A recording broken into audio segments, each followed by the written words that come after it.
Hello जय हिंद नमस्कार दोस्तों, आप सभी का स्वागत है आपके अपने YouTube channel online GK free classes में। आज की इस वीडियो में हम एसएससी एमटीएस 2024 के एग्जाम के लिए रीजनिंग का 5वां प्रैक्टिस सेट लेकर आए हैं, जिसके अंदर हम रीजनिंग के बहुत ही इंपॉर्टेंट क्वेश्चनों को कवर करेंगे और वो सभी क्वेश्चन आपके एसएससी एमटीएस 2024 के लिए इंपॉर्टेंट होने वाले हैं। इसलिए इस प्रैक्टिस सेट को आपको कंप्लीट देखना है और इस प्रैक्टिस सेट के एंड में आपको बताना है कि आपके टोटल कितने क्वेश्चन है सही होते हैं। तो चलिए शुरू करते हैं इस रीजनिंग के 5वें प्रैक्टिस सेट को बिना देरी के।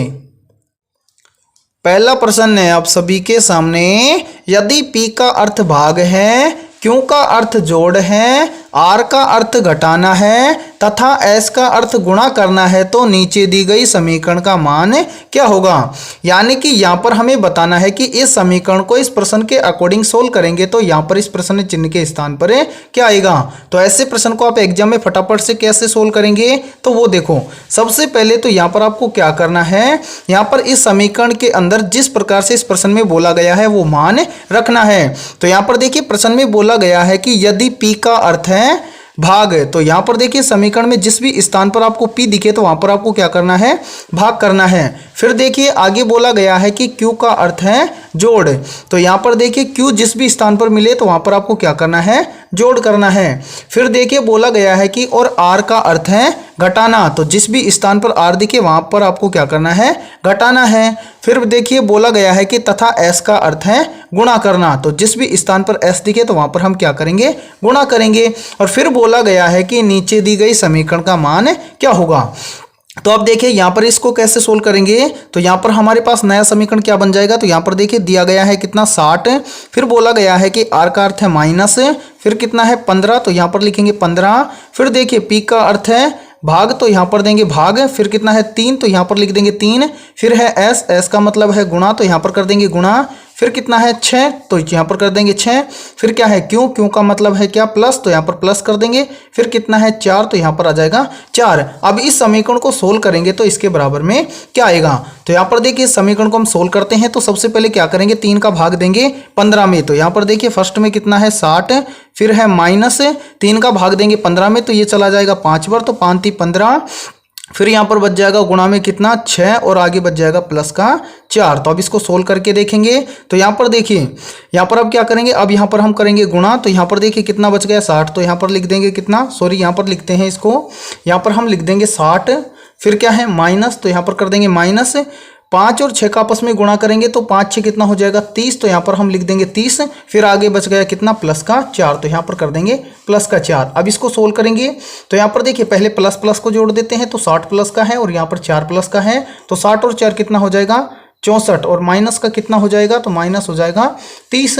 तो 64 में से 30 चला जाएगा तो यहाँ पर कितना बच जाएगा 34। यानी कि समीकरण को सोल्व करेंगे तो यहाँ पर कितना आएगा 34। अब आपको देखना है कि 34 किसी ऑप्शन के अंदर है दिया गया है क्या, तो ये हमें दिया गया है ऑप्शन ए के अंदर, तो ऑप्शन ए हो जाएगा हमारा करेक्ट आंसर। तो उम्मीद करता हूं कि पहला प्रश्न आपको अच्छे से क्लियर हो गया होगा। तो चलिए अगला प्रश्न देखते हैं।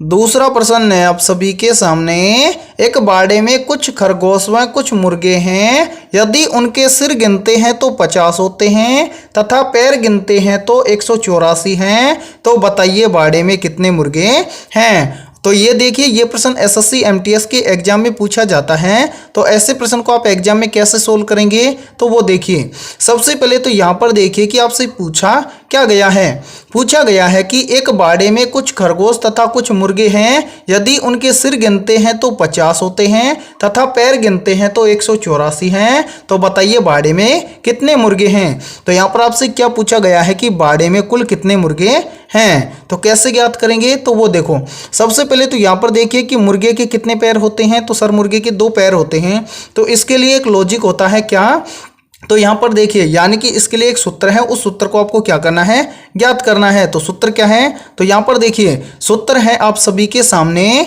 यानी कि जब भी आपसे पूछा जाए कि दो पैर वाले कितने जानवर हैं या फिर कितने मुर्गे हैं, तो यहाँ पर देखिए मुर्गे के स्थान पर और कुछ भी हो सकता है, जैसे चिड़िया हो सकती है, कौवा हो सकता है। तो यहाँ पर पूछा क्या गया है कि बाड़े में कुल कितने मुर्गे हैं। तो यहाँ पर देखिए इसके लिए क्या सूत्र है, इसके लिए सूत्र है दो पैरों वाले जानवरों की संख्या बराबर में 2 गुणा सिरों की संख्या माइनस पैरों की संख्या बटे में 2। अब यहाँ पर देखिए दो पैर वाला जानवर कौन सा है, तो मुर्गे। तो यहाँ पर हम क्या लिखेंगे, यहाँ पर हम लिखेंगे मुर्गों की संख्या। ठीक है, मुर्गों की संख्या। इसको सोल्व करने के लिए बहुत सिंपल तरीका है, यदि ये सूत्र आपको याद है तो। अब यहाँ पर क्या करेंगे, आगे क्या है, बराबर में 2 गुणा में क्या है, सिरों की संख्या। तो प्रश्न में देखिए यदि उनके सिर गिनते हैं तो कितने आते हैं, 50। यानी कि यहाँ पर देखिए एक बार कलर चेंज करते हैं, आपको स्पष्ट दिखेगा। देखिए यहाँ पर बोला गया है कि यदि उनके सिर गिनते हैं तो कितने होते हैं, 50। तो यहाँ पर सिरों की संख्या कितनी हो जाएगी मेरे भाई, यहाँ पर हो जाएगी 50। तो यहाँ पर गुणा में लिख देंगे 50। फिर क्या है, माइनस। आगे क्या बोला गया है कि पैरों की संख्या।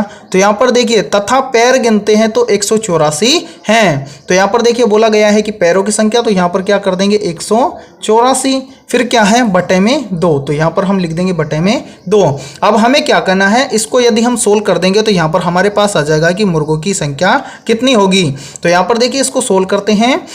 तो यहाँ पर देखिए ये कट जाएगा, 2 एकम 2 और ये कट जाएगा, यानी कि 9 दूनी 18 और 2 दूनी 4, यानी कि ये कट जाएगा 92 से। ठीक है, 2 एकम 2 और 92 दूनी 184। ठीक है, अब इसको यहाँ पर गुणा करेंगे, 2 का गुणा करेंगे 50 के साथ में। तो यहाँ पर देखिए यहाँ पर क्या हो जाएगा, मुर्गों की संख्या बराबर में 2 गुणा में 50 करेंगे तो यहाँ पर कितना हो जाएगा, 100। फिर कितना है, माइनस में 92। ठीक है, तो 100 में से 92 चला जाएगा तो कितना बचेगा, 8। यानी कि मुर्गों की संख्या कितनी होगी, 8। अब हमें देखना है कि 8 किसी ऑप्शन में है क्या। तो ये हमें दिया गया है ऑप्शन बी के अंदर, तो ऑप्शन बी हो जाएगा करेक्ट आंसर। यानी कि उस बाड़े के अंदर मुर्गों की संख्या या दो पैरों वाले जानवरों की संख्या कितनी होगी, 8। तो करेक्ट आंसर हो जाएगा दूसरे के अंदर सभी का ऑप्शन है बी। तो उम्मीद करता हूं दूसरा प्रश्न भी आपको बहुत अच्छे से क्लियर हो गया होगा। और देखिए इस प्रश्न के अंदर आपको क्या करना है, इस वाले सूत्र को आपको याद करना है, बहुत काम आएगा। ऐसे प्रश्न बार बार पूछे जाते हैं एग्जाम में। तो चलिए अगला प्रश्न देखते हैं। तीसरा प्रश्न है आप सभी के सामने, नीचे दी गई आकृति में कुल कितने त्रिभुज हैं। यानी कि यहाँ पर देखिए तीसरा प्रश्न आप सभी के सामने काउंटिंग फिगर से संबंधित प्रश्न दिया गया है और आपसे पूछा गया है कि यहाँ पर जो ये वाली आकृति दी गई है, इस आकृति के अंदर टोटल कितने ट्रायंगल हैं। तो ऐसे प्रश्न को आप एग्जाम में फटाफट से कैसे सोल्व करोगे, तो वो देखो। अब हमें क्या करना है, हमें बताना है कि इस आकृति के अंदर कुल कितने त्रिभुज हैं। तो क्या करना है, तो यहाँ पर देखिए सबसे पहले तो हमें क्या करना है, यहाँ पर जो नॉर्मल त्रिभुज दिख रहा है उन सभी को गिन लेना है।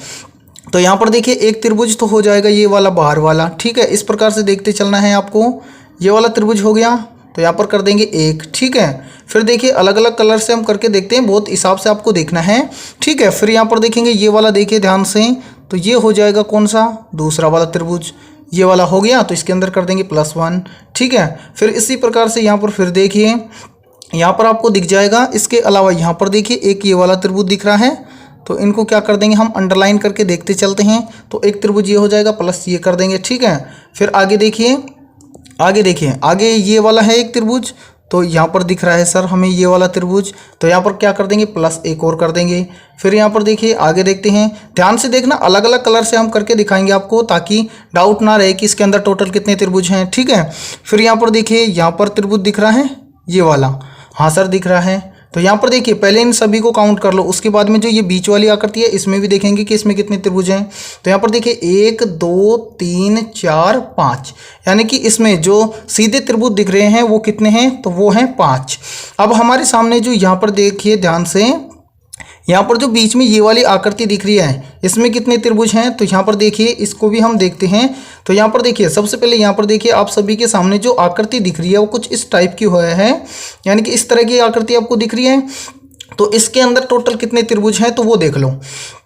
इसके अंदर टोटल कितने त्रिभुज होते हैं, तो इसमें होते हैं 3। वो देख लीजिए कैसे होते हैं। तो देखिए एक तो ये वाला बन जाएगा सबसे बड़ा वाला त्रिभुज। ठीक है, एक बन गया, तो यहाँ पर देखिए +1। फिर देखिए अलग अलग करके दिखाएंगे। तो यहाँ पर देखिए एक त्रिभुज ये वाला बन जाएगा इस तरफ से। ठीक है, तो यहाँ पर देखिए +1। फिर यहाँ पर देखिए इसी के साथ में एक त्रिभुज इधर भी बन जाएगा, किधर, ये वाला इस तरफ से, तो ये वाला, इसके अंदर टोटल कितने त्रिभुज हो गए 3। तो यहाँ पर देखिए 5 6 7 8, तो यहाँ पर टोटल कितना हो जाएगा 8। यानी कि यहाँ पर देखिए, यहाँ पर आप सभी के सामने जो ये वाली आकृति दी गई है इसके अंदर टोटल कितने त्रिभुज हैं 8 त्रिभुज हैं। तो अब हमें देखना है कि 8 किसी ऑप्शन के अंदर है क्या। तो यहाँ पर देखिए ये हमें दिया गया है ऑप्शन ए के अंदर, तो ऑप्शन ए हो जाएगा हमारा करेक्ट आंसर। तो उम्मीद करता हूँ कि ये तीसरा प्रश्न आपको बहुत अच्छे से क्लियर हो गया होगा। तो यहाँ पर देखिए यदि ये वीडियो आपको पसंद आ रही है तो जल्दी से एक बार इस वीडियो को लाइक कर दो, और चैनल पर यदि आप पहली बार जुड़े हो तो चैनल को कर लो सब्सक्राइब और बेल आइकन को प्रेस करना, ताकि एसएससी एमटीएस 2024 के एग्जाम से संबंधित आने वाली वीडियो का नोटिफिकेशन आपको सबसे पहले देखने को मिले। और इस क्लास को आपको कंप्लीट देखना है, क्योंकि इस क्लास के अंदर रीजनिंग के बहुत ही शानदार क्वेश्चन होने वाले हैं, और वो सभी क्वेश्चन आपके एग्जाम के लिए भी इंपॉर्टेंट रहेंगे। तो चलिए अगला प्रश्न देखते हैं।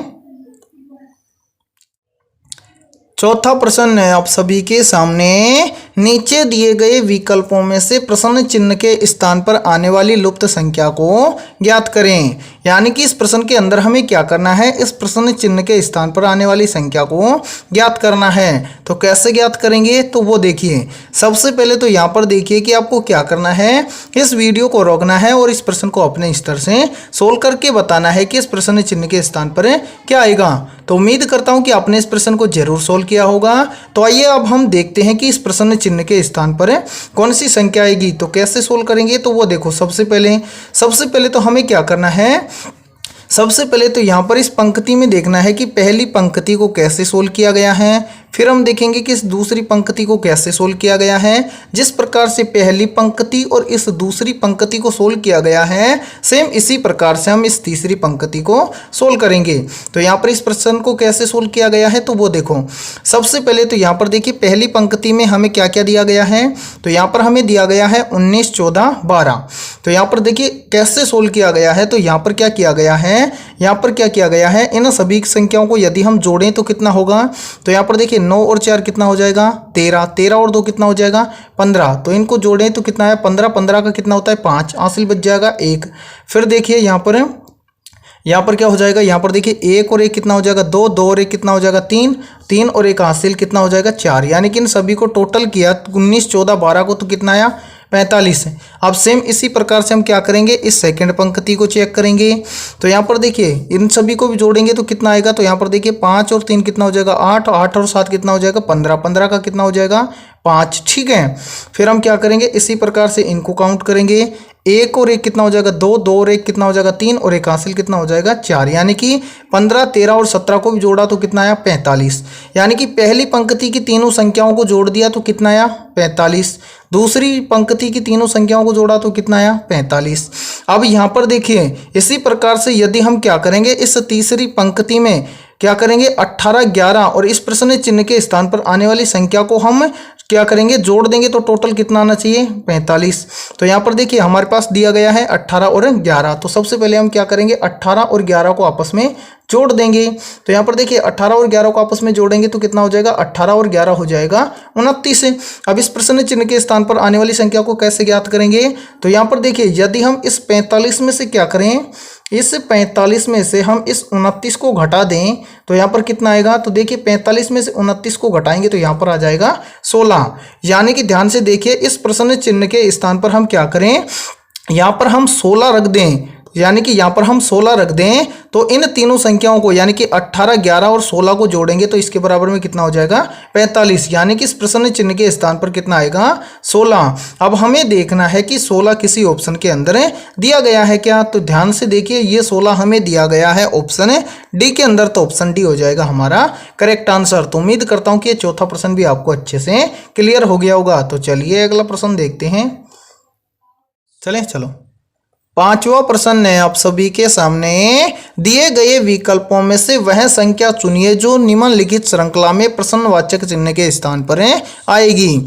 यानी कि यहाँ पर देखिए पांचवा प्रश्न आप सभी के सामने सीरीज से संबंधित प्रश्न दिया गया है और आपसे क्या पूछा गया है, आपसे पूछा गया है कि इस प्रश्न चिन्ह के स्थान पर कौन सी संख्या आएगी, तो कैसे फाइंड आउट करेंगे, तो वो देखिए सबसे पहले तो आपको यहाँ पर देखना है कि सीरीज में हमें क्या क्या दिया गया है। तो यहाँ पर देखिए सीरीज में दिया गया है 10, 10 के बाद में दिया गया है 13, 13 के बाद में दिया गया है 19, 19 के बाद में दिया गया है 31, 31 के बाद में दिया गया है प्रश्न चिन्ह और प्रश्न चिन्ह के बाद में दिया गया है 103।